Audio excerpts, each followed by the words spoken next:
Today we're going to look at analyzing nonlinear systems. We've looked at a couple nonlinear systems like the predator-prey equation and the SIR model, but now we're going to look at nonlinear systems in general. We're going to start with a set of two equations. Dx dt is a function of x and y, and dy dt is a function of x and y. And we're going to remember that an equilibrium occurs when dx dt, or f of xy, is 0, and when dy dt, or g of xy, is 0.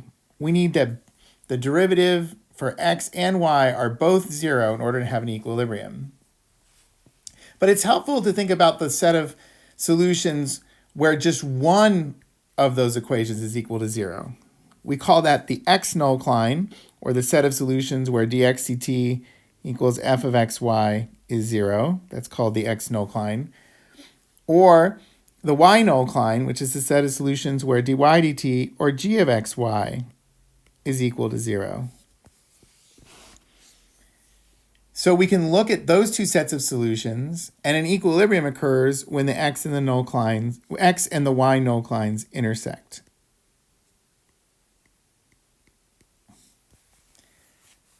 We're going to study nonlinear systems by looking at what happens near equilibrium points. So what we're going to do is we're going to consider a system. X prime is a function of x and y prime is a function of x and y. Another way to think about that is the vector y prime is a vector field, depending on x and y, where the vector field has the two functions f and g inside of it. And we're going to consider that system near the equilibrium point, the vector y sub 0, which has the components x sub 0 and y sub 0 in it. We can look at f and g near the equilibrium point by expanding using a Taylor series. In this case, we're just going to use a linear approximation, so this will be something that will be familiar from multivariable calculus. F of x0 plus a small number u, y0 plus a small number v, that's going to be f of x0, y0. Using a linear approximation, that's plus df dx at x0, y0 times u plus df dy at x0, y0 times a little bit v. And that would be what the linear approximation would look like. But if we were thinking about it as a Taylor series, there would be some sort of remainder term. We'll call it r sub f, which depends on u and v. And then g of x0 plus u, y0 plus v would be g of x0, y0 plus dg dx at x0, y0 times u plus dg dy at x0, y0 times v. That would be the linear approximation. And then we're going to add the remainder term of the Taylor series, r sub g of u and v. And here we're thinking about that r sub f and r sub g, if you divide them by the length of the vector uv, okay, or the distance of the vector uv, then r sub f divided by that length goes to 0, and r sub g divided by that length goes to 0 as the distance of u and v from the origin goes to 0. So in matrix notation, we could write this Taylor series as y prime equals f of y sub 0 plus what's called the Jacobian matrix, J at y sub 0, times a vector which I'll call capital U, plus R, which depends on the vector capital U. Okay, where U is the vector UV, and J is the Jacobian matrix, which you may remember from multivariable calculus. That is df dx at x0, y0, df dy at x0, y0, dg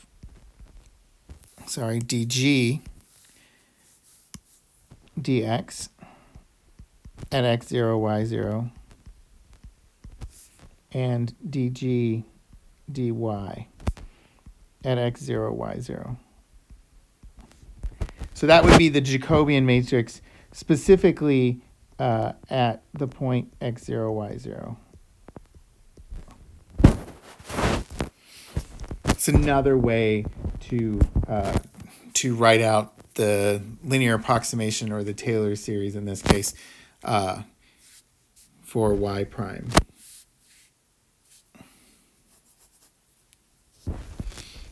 So what I want to do is I want to use the fact that x0, y0 is an equilibrium point. And because x0, y0 is an equilibrium point, then f of x0, y0, and g of x0, y0, they're both 0. Okay, so what does that mean? That means that essentially capital F of y0 is 0. Or if you go back up to our Taylor series, little f and little g, x0, y0 are both 0. And that means that first term in the linear approximation for both f and g is going to be 0. So what we're going to do is actually we're going to make a little change of variables. We're going to let x be x sub 0 plus u, and y be y sub 0 plus v, so that the derivative of u is the same as the derivative of x, and the derivative of v is the same as the derivative of y. Well, if the derivative of u is the same as the derivative of x, the derivative of x, of course, is f of xy, according to our differential equation, and the derivative of y is g of xy. But f of xy we can think of as being f of x0 plus u, y0 plus v, and g of xy we can think of as being g of x0 plus u, y0 plus v. And then we just approximated those using a Taylor series. So the first term we saw in those Taylor series are both 0. Okay, the next term is going to be df dx at x0, y0 times u plus df dy at x0, y0 times v. And then for the v derivative, we're going to have that g of x0 plus u, y0 plus v is approximately dg dx at x0, y0 times u plus dg dy at x0, y0 times v. And then we're going to leave off the remainder terms because we're assuming that those are small as long as u and v are small. In matrix notation, we're going to write that as u prime, okay, equals the Jacobian times u. Okay, let's just remember that here that u is the vector uv. So the linearization of this system is just u prime equals j times u. And note that that system is linear, homogeneous, and it has constant coefficients. In fact, we just solved this system many times. We've been solving these systems using eigenvalues and eigenvectors for quite a while now. Okay? This system is called the linearization of the system.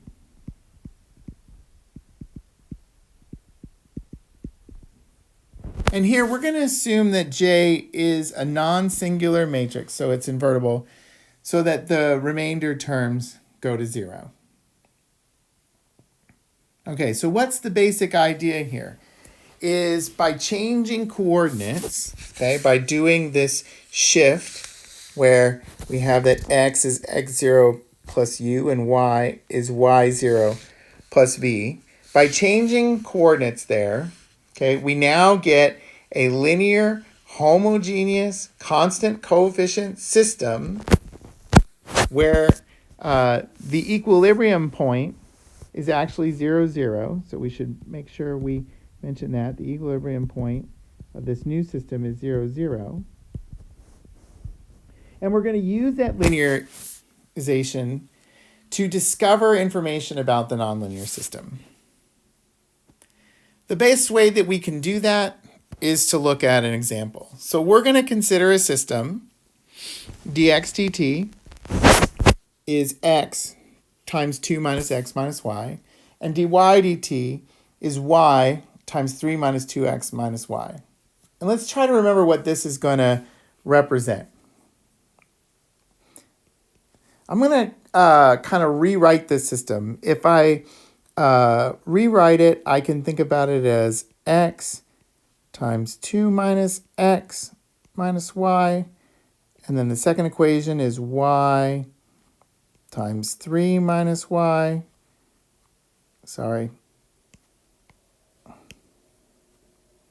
minus 2xy. Up on that first one, it should be x times 2 minus x minus xy. Okay, so that's one step in kind of rewriting the system. I'm going to do one more.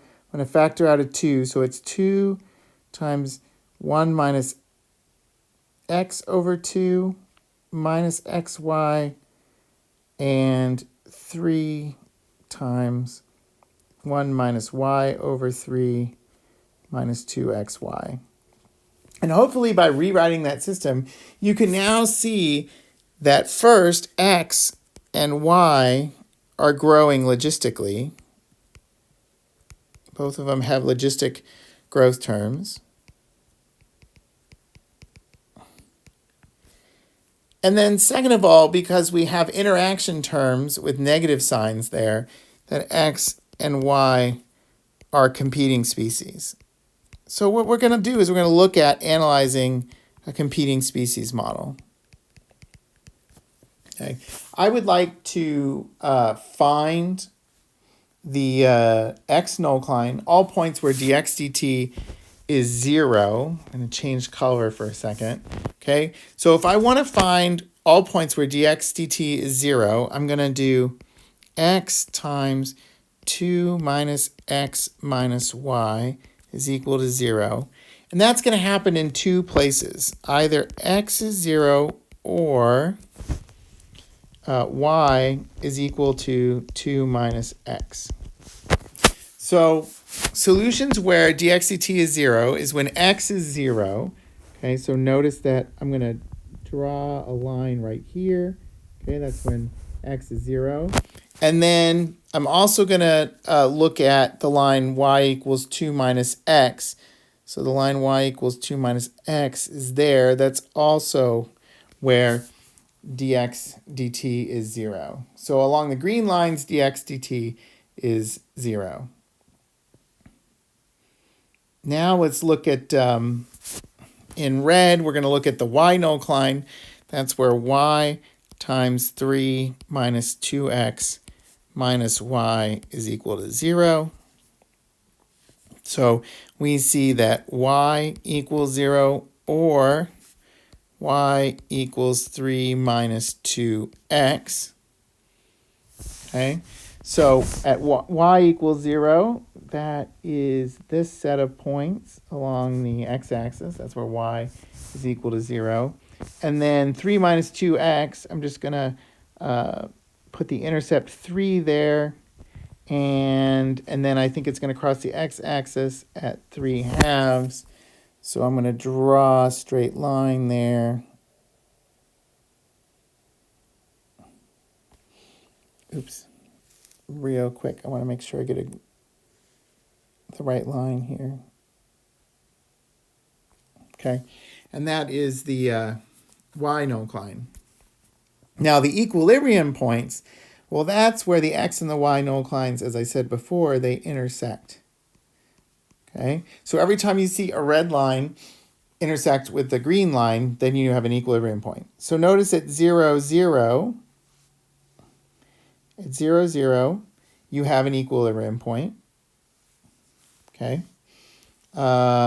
Looks like we have that at 0, 3. That's where a red and a green line intersect. There looks to be one here. I'm not quite sure. It looks like 1, 1, but I'm not quite sure. And then finally, at, it looks like 2, 0, I'm going to have an equilibrium point. So it looks like I have possibly 4 equilibrium points just from the graph. Let's see if we can confirm that using the equation. Okay, so we'll start with the case where x is 0. That comes from the x null climb. If x is 0 and we plug that into the other equation, okay, we're going to get 3 minus 2x minus y. We're going to say that that is equal to 0. Of course, we let 2x be 0, so that tells us that y must be 3. Okay, so that's what happens when x is 0. And so then we get the point 0, 3.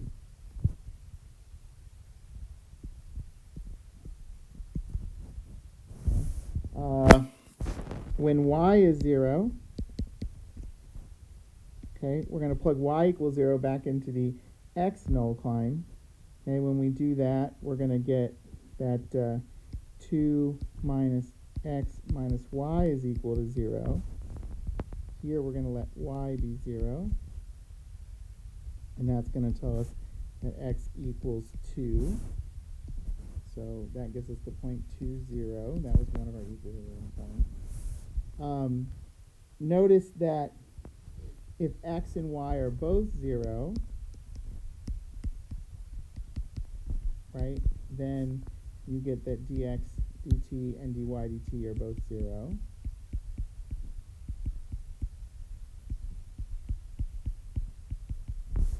Okay, and so we get an equilibrium point of 0, 0.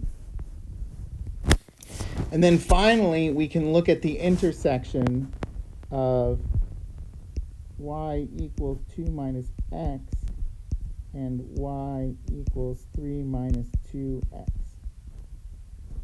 So looking at that intersection, we get that 2 minus x is equal to 3 minus 2x. And adding the 2x, we'll get x equals, subtracting the 2, we'll get 1. If x is 1, y is equal to 2 minus x.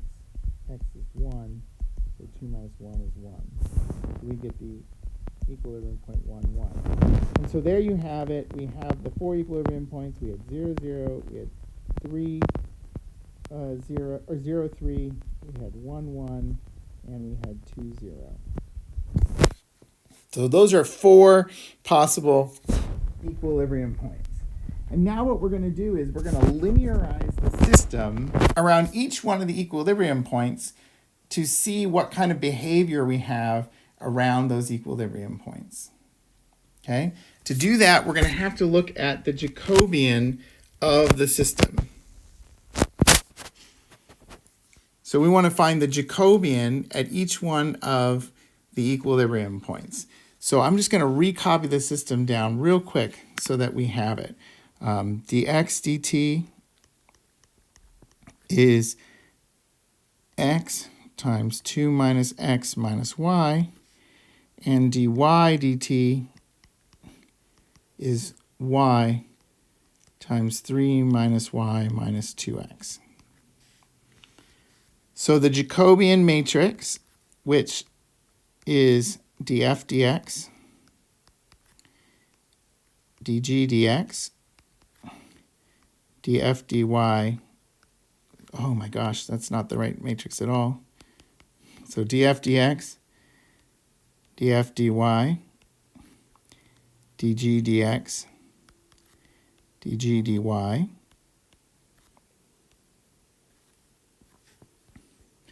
What does that matrix look like?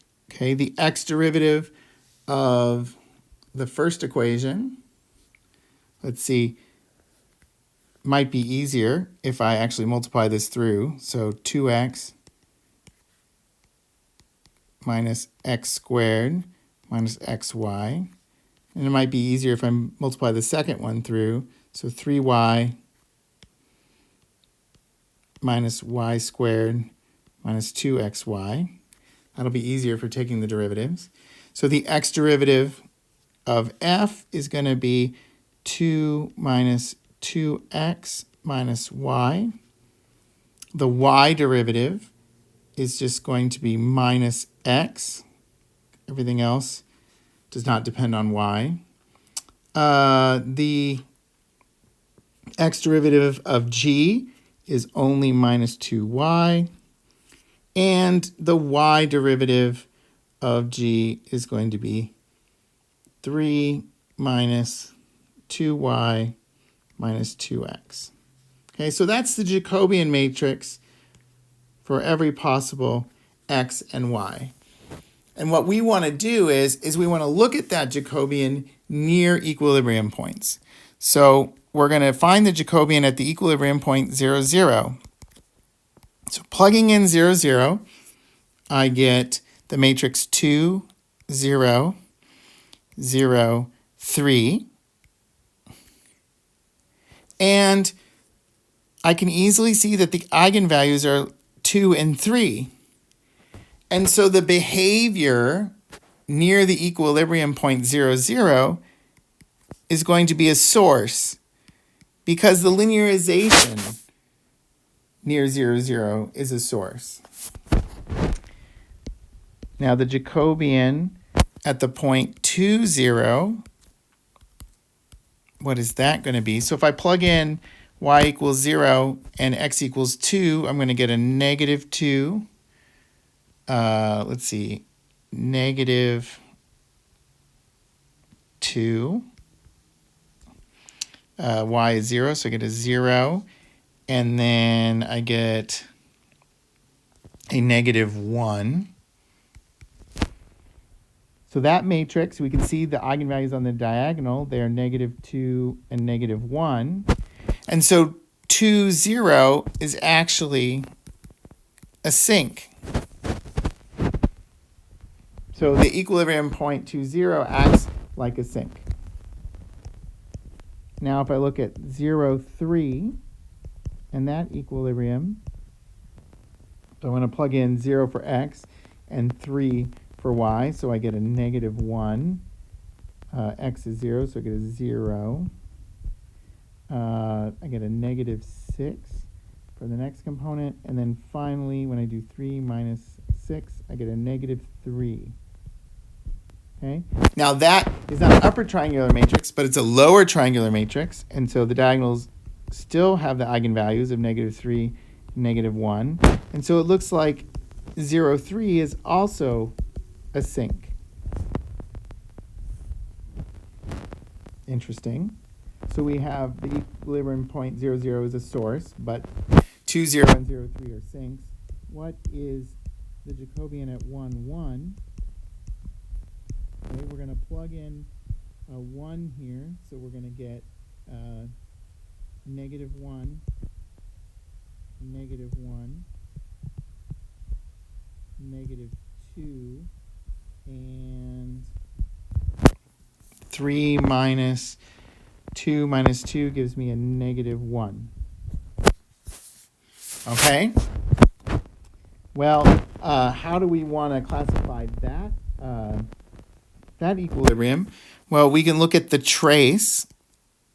The trace of the matrix is going to be, let's call it T. The trace of the matrix is negative 2, okay? And the determinant for that matrix looks like negative 2, negative 1 minus 2. So that's going to be negative 3. And if you guys remember from the trace determinant plane, okay, that since the determinant is negative,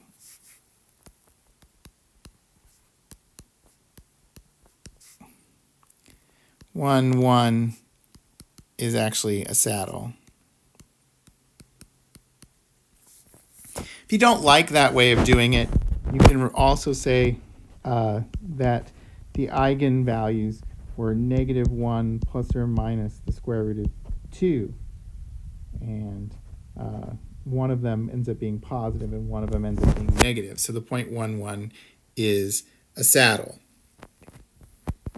Okay, so what we're saying here is that this point is somehow a sink. So things are heading towards that point. This point is somehow a sink. Things are heading towards that point. This one is a saddle. So some solutions are kind of going toward it and then away from it. And then this point here is a source.